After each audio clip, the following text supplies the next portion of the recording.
welcome to Basketball Talk Pro.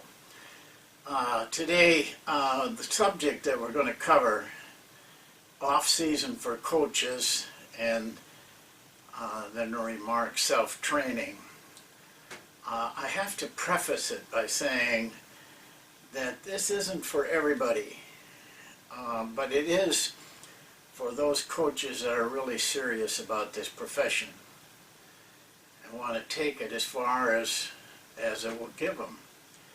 And, in my opinion, that can be quite a ways and quite a change in lifestyle and your own professionalism, your own satisfaction, really. In Basketball Talk Pro, I've never fooled myself on this. If you go back to the original one, I talked about it possible that Basketball Talk could be a form of mentoring to those coaches who really don't have a mentor.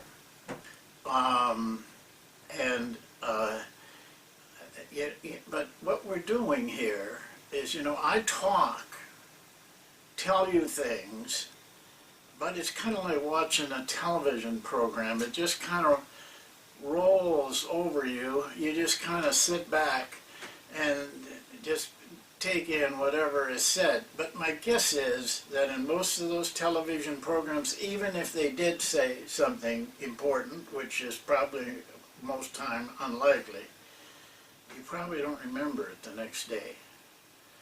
And so there's something more to what you need to do as a coach if you're serious and you want to take it to as high as you can take it, to mastery. We talked about it in the 5 steps. Phil Jackson watched that program. I asked him to because he is a master. And I wanted to know, really, was what I'm showing you, is there truth? He responded with something I think you need to hear. It really puts a lot of, as I said in the email, puts a lot of juice into the 5 steps. So I'm going to put this on the screen, the email he sent me. I've cut it out, put it on the screen, and I will read it to you because I think you need to see it and to hear it read to you visually and through your hearing, so it means the most to you. So let's take a look at that.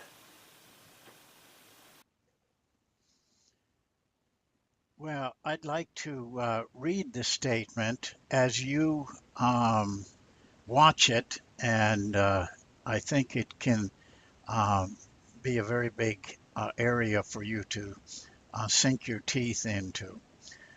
The topic is a big bite in the education of coaches, as you indicate.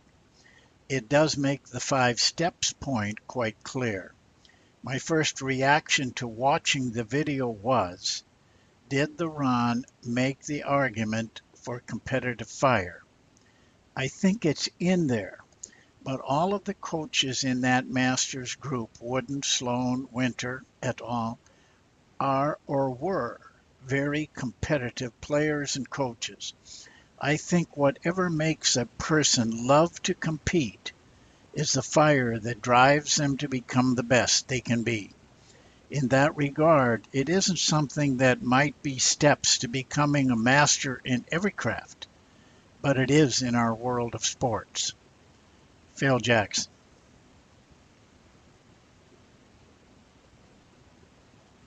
Well, of course, it is in there someplace, like he mentions. In fact, it'd be in number 1. The very first step, if we had the opportunity to expand on it, and we will. But I thank him very much because it was something that is so essentially important. And he's right. You know, great coaches have it. And he's also right that when you have a love to compete, it draws out the very best in you. It drives you. It's that fire you need to go through all of the adversity, all of the hardships. Today he emailed me and he mentioned to me that he had since then looked up John Wooden's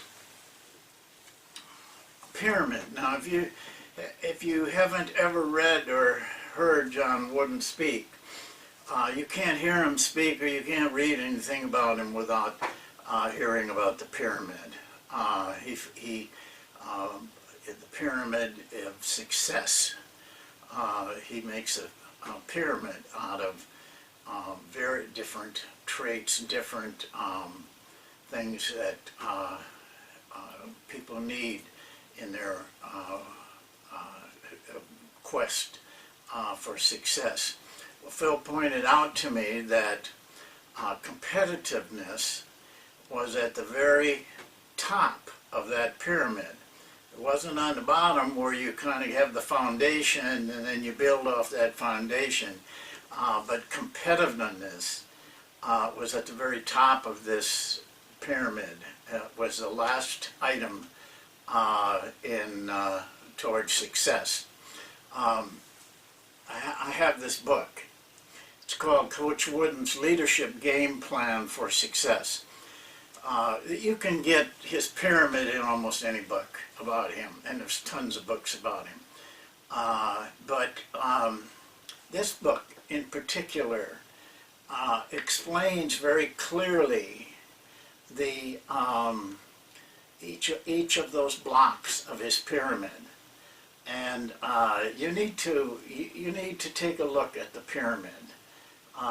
You can find it in almost. I mean, he lived by it. He talked about it all the time. All his speeches he built around this pyramid.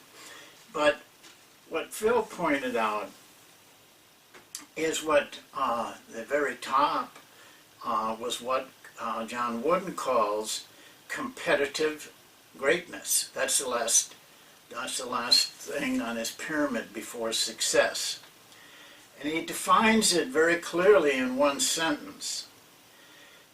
This is what he says: performing at your best when your best is needed. A real love for the hard battle. I don't think you could say it much better than that. And there you have two masters giving you some advice. If you want it, if you want to reach out and get it, but it's not going to be handed to you. And that brings us to what I call your off-season work. A lot of you are finishing up very shortly. Most of you, other than probably the NBA, will be done in 2 or 3 weeks. And then you have a break there. Maybe not, some of you may not have a big one, but you have some time. Now you can spend that time in a lot of ways, but you can also spend it in training yourself and having a real systemized summer program for yourself, where you're putting a lot into it. You'll get a lot out of it. First, let me explain what I mean by self-training. It's pretty obvious, I think, but the word itself. But there's more to it than just the word itself. Self-training, as I see it, is a searching for what you need to learn, what you need to bring into yourself and your profession, whether it's knowledge, whether it's an offense, whether it's philosophy, But self-training needs to be very deep. Needs to be, you can't have shallowness.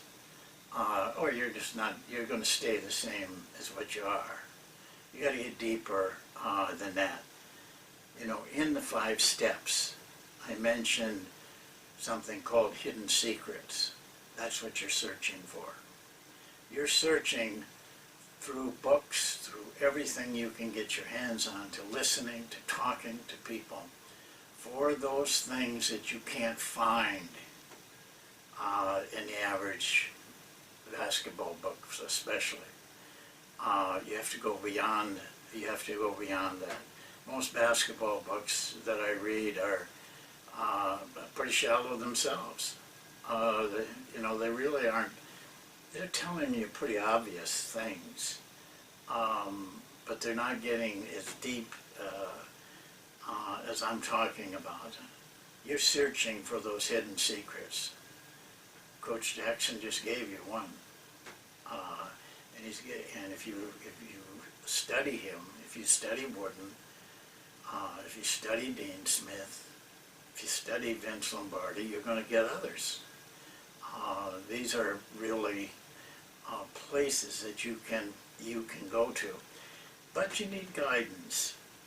You need somebody or something to be able to show you and tell you where to go, not to necessarily direct you completely, but to give you some help, to give you some ideas, and so you need to seek that out. But I think if you follow conscientiously what we had professed to you in a video in Basketball Talk Pro, was called 3 Things a Coach Should Do Every Week. One is to break down a film. A lot of hidden secrets there if you do the work. The second one is read a good book. I'm not talking about just any book. I'm talking about good books, but books that really get to the inner self, to the inner person, and then talk to an experienced coach every week. Well, some weeks you might not be able to get a guy on the phone or find a guy. You still got Basketball Talk Pro, which you will have a chance to listen to someone, and hopefully, and I feel very confident in this, that we're giving you good things. It's why I emailed Phil and asked him to look at what I was saying about the 5 steps. I didn't want to have any of those steps that were untrue. He added some real juice to them with his comments, and then adding to that what he pointed out in John Wooden's life, the pyramid. Well, why self-train? Why do you have to self-train? Well, there isn't that many reasons, but there's some very good ones. The best one is, it's the only thing you got. I know that there's different little courses you can take, and DVDs and that sort of thing.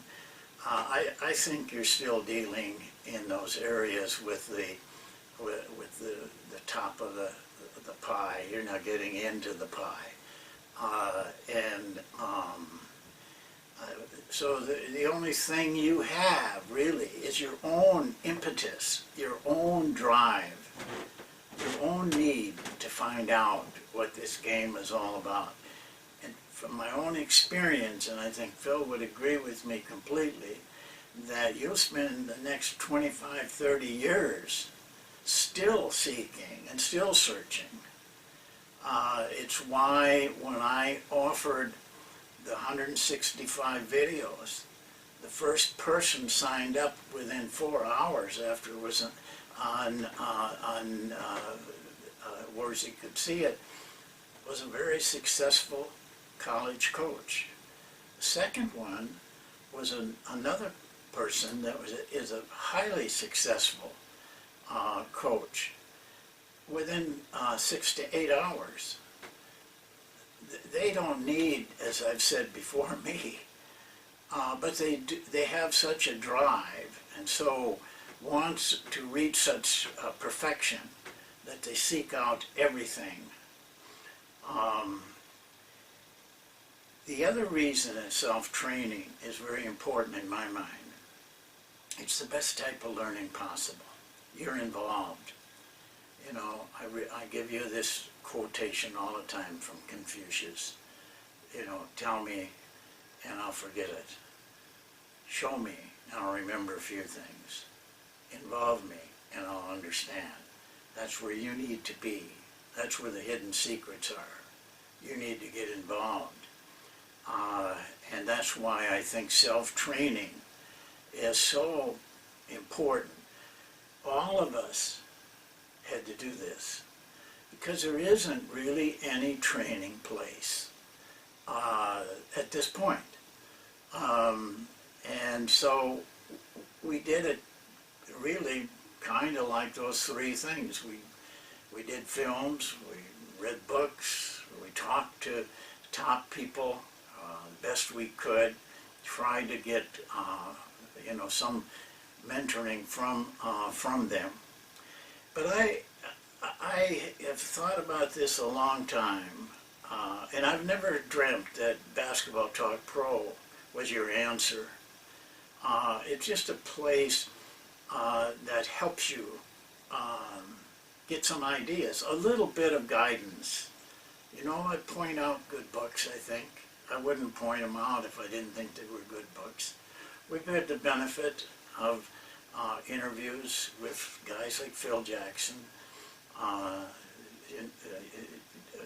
Don Showalter, a high school coach like a lot of you are, talking about problems that you guys have. And we've tried to skirt through all of the things that coaching is about.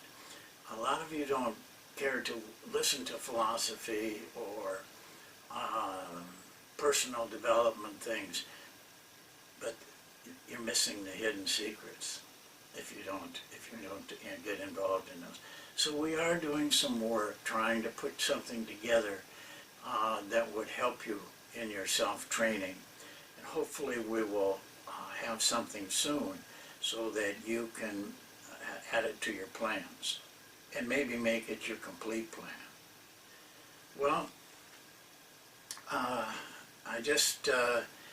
I want to end it by saying I think that the area we're talking about is maybe different for the part-time coach, for the you know, the kind of hobby coach. So we're probably only talking to a few people, but that's okay. That's where we want to go. We want to go with the seriousness, the hungry, the competitive people that really want to make something of this profession. It's a great profession. It's a great way to live your life, coaching young players, coaching old players, coaching anybody. So I'm very grateful that we have the opportunity now to look into this 5 steps. Not that they're any stroke of genius, but they are a place where I think covers most of what you have to be to make yourself excel in coaching.